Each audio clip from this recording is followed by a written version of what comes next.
आज का वीडियो उस शख्स के बारे में है जिसे पूरा भारत भाईजान कहता है, जिसके नाम पर ईद का त्योहार मनाया जाता था, जिसकी एक झलक पाने के लिए लोग रात भर थिएटर के बाहर लाइन में खड़े रहते थे, जिसकी फिल्म का ट्रेलर आते ही यूट्यूब के सर्वर हिल जाते थे।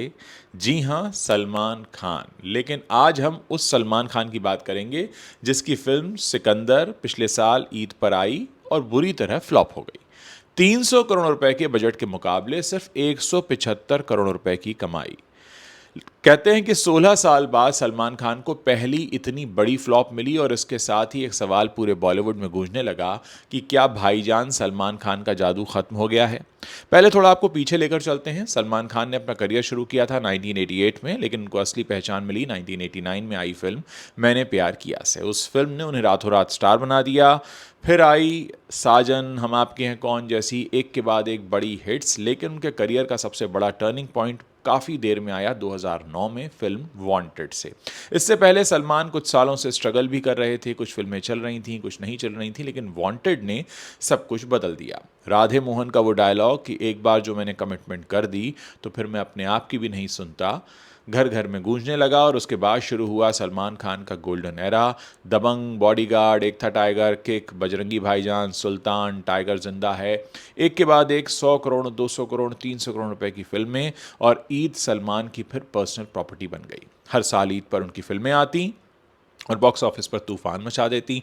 लगभग 10 सालों तक ये सिलसिला चलता रहा और पूरा बॉलीवुड ये मानने लगा कि सलमान खान एक ऐसा फॉर्मूला है जो कभी फेल नहीं हो सकता। लेकिन फॉर्मूला तब काम करता है जब दर्शक नहीं बदलते हैं, और 2020 के बाद दर्शक यानी ऑडियंस बहुत तेजी से बदले। ओटीटी आ गया, घर बैठे लोग वर्ल्ड क्लास कंटेंट देखने लगे। Sacred Games, Mirzapur, scam 1992, Panchayat, इन सारी वेब सीरीज़ ने दर्शकों को एक नई भाषा सिखा दी।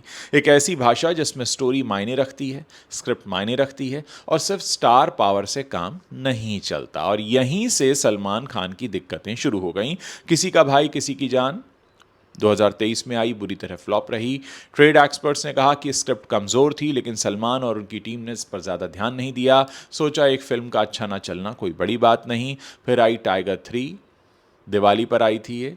बजट के मुकाबले वर्ल्ड वाइड 500 करोड़ रुपए का आंकड़ा भी ये पार नहीं कर पाई। तो दो बड़े बजट की फिल्में, दोनों औंधे मुंह गिरी, लेकिन फिर भी सलमान के आसपास के लोग कॉन्फिडेंट थे, क्योंकि सिकंदर आ रही थी। बड़ा बजट, नामी डायरेक्टर AR मुरुगदौस जैसा, जिन्होंने गजनी जैसी ब्लॉकबस्टर दी है, और साजिद नाडियाड वाले जैसे बड़े प्रोड्यूसर का हाथ।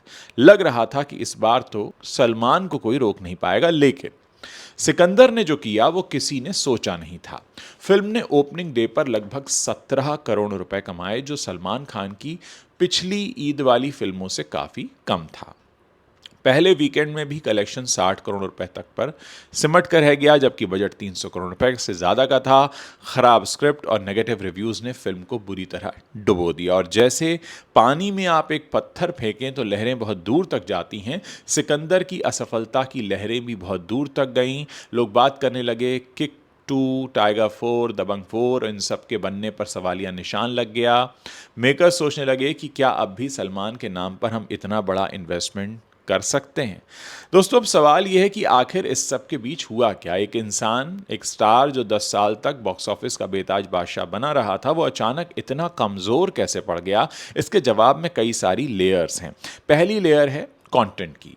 ट्रेड एक्सपर्ट कोमल नाहटा ने साफ तौर पर कहा एक जगह कि किसी का भाई किसी की जान और सिकंदर सड़े हुए स्क्रिप्ट पर बने थे, और ये सच भी है। सलमान की पिछली कुछ फिल्मों में भी वो सोल नहीं थी जो बजरंगी भाईजान में थी या सुल्तान में थी। उन फिल्मों में एक इंसानी कहानी थी, उनके इमोशंस थे, उनमें एक ऐसा किरदार था जिससे दर्शक जुड़ पाते थे। लेकिन सिकंदर में सिर्फ एक्शन था, सिर्फ धमाके थे, सिर्फ एक इनविंसिबल हीरो था जो हर सिचुएशन में जीत जाता है। और आज का दर्शक ये नहीं चाहता। आज का दर्शक एक ऐसा हीरो चाहता है जो कभी कभी हारे भी, जो वल्नरेबल हो, जो रियल हो, दूसरी लेयर है उम्र और इमेज की। सलमान खान इस साल 60 साल के हो गए हैं और 60 साल की उम्र में 25 से 30 साल की हीरोइंस के साथ रोमांटिक सीन्स करना अब दर्शकों को थोड़ा अजीब लगने लगा है।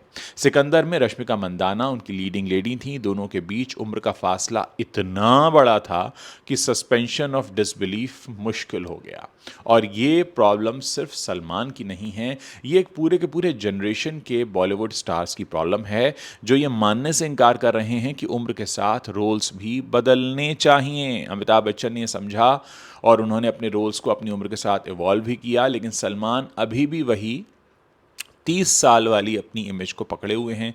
तीसरा लेयर है कंपटीशन का। 2010 में जब सलमान का गोल्डन एरा चल रहा था तब कंपटीशन कम था। शाहरुख थे, आमिर खान थे, लेकिन तीनों का अपना अपना अलग अलग दर्शक वर्ग था। आज सिचुएशन अलग है। साउथ इंडियन सिनेमा ने पूरे देश को जीत लिया है। RRR, KGF, पुष्पा, कल्कि, छावा, ये फिल्में दर्शकों को वो एक्सपीरियंस दे रही हैं जो पहले की फिल्में नहीं दे पाती थी। और अब दर्शकों के पास इतने ऑप्शंस हैं कि वो सिर्फ स्टार के नाम पर तो थिएटर नहीं जाएंगे, उन्हें चाहिए कंटेंट। चौथी लेयर है पायरेसी की। रिपोर्ट्स के मुताबिक सिकंदर थिएटर में आने से एक दिन पहले लीक हो गई थी, जिसके कारण फिल्म को तगड़ा नुकसान हुआ। मेकर्स ने 91 करोड़ रुपीस के नुकसान का अनुमान लगाया था और इंश्योरेंस भी क्लेम किया। हालांकि पायरेसी एक बड़ी समस्या है, लेकिन सच ये भी है कि अगर फिल्म ट्रूली एक्सेप्शनल होती तो लोग उसे थिएटर्स में देखने जरूर जाते। धुरंधर भी पायरेसी का शिकार हुई, लेकिन फिर भी 2025 की सबसे बड़ी हिट बनी, तो पायरेसी को हम पूरी तरह ब्लेम नहीं कर सकते। ट्रेड एक्सपर्ट तरुण आदर्श कहते हैं, कागज पर सिकंदर के पास सब कुछ था, एक टॉप प्रोड्यूसर, एक सुपरस्टार, एक प्रूवन डायरेक्टर, फिर भी फिल्म फेल हो गई। और यही सबसे बड़ा सवाल है, अगर इतना सब कुछ होने के बाद भी फिल्म फेल हो जाती है तो प्रॉब्लम कहां है? प्रॉब्लम है उस अप्रोच में जहां यह मान लिया जाता है कि स्टार का नाम ही काफी है, जहां स्क्रिप्ट पर उतना ध्यान नहीं दिया जाता जितनी की जरूरत होती है, जहां डायरेक्टर को भी यह फ्रीडम नहीं होती कि वो अपना विजन इंप्लीमेंट कर सके, क्योंकि स्टार की डिमांड्स और इमेज सब कुछ ओवरराइड कर देती हैं। AR मुरुगदौस ने कहा भी कि उन्हें हिंदी समझ में नहीं आती और सलमान खान को वो बहुत जगहों पर नहीं समझ पाए थे। अब सबसे बड़ा सवाल यह है कि क्या सलमान खान वापस आ सकते हैं? जवाब है हाँ, लेकिन उसके लिए उन्हें कुछ बड़े बदलाव करने होंगे। पहला तो स्क्रिप्ट लेवल पर कॉम्प्रोमाइज़ ना करें। अगर कहानी अच्छी नहीं है तो फिल्म ना करें, चाहे डायरेक्टर कितना भी बड़ा क्यों ना हो। दूसरा, एज एप्रोप्रिएट रोल्स करने होंगे। 60 साल की उम्र में भी बेहतरीन रोल्स होते हैं, ऐसे रोल्स जिनमें एक्सपीरियंस और मैच्योरिटी दिखती हो। तीसरा, ईगो को एक तरफ रखना होगा। एक अच्छे डायरेक्टर को वो फ्रीडम देना होगा जो उसे चाहिए, जो AR मुरुगदौस को नहीं मिली थी। और चौथा, न्यू जनरेशन के साथ कनेक्ट करने की कोशिश करना। ये दिलचस्प बात है कि सिकंदर OTT पर आते ही 48 आवर्स में नेटफ्लिक्स पर टॉप में ट्रेंड करने लगी, यानी सलमान खान का जादू पूरी तरह खत्म नहीं हुआ, लेकिन दर्शक अब घर पर OTT पर देखना उन्हें प्रेफर करते हैं, थिएटर में नहीं जाते, जेब से पैसा एक्स्ट्रा नहीं निकालते, और यही सबसे बड़ी उनके लिए चैलेंज है।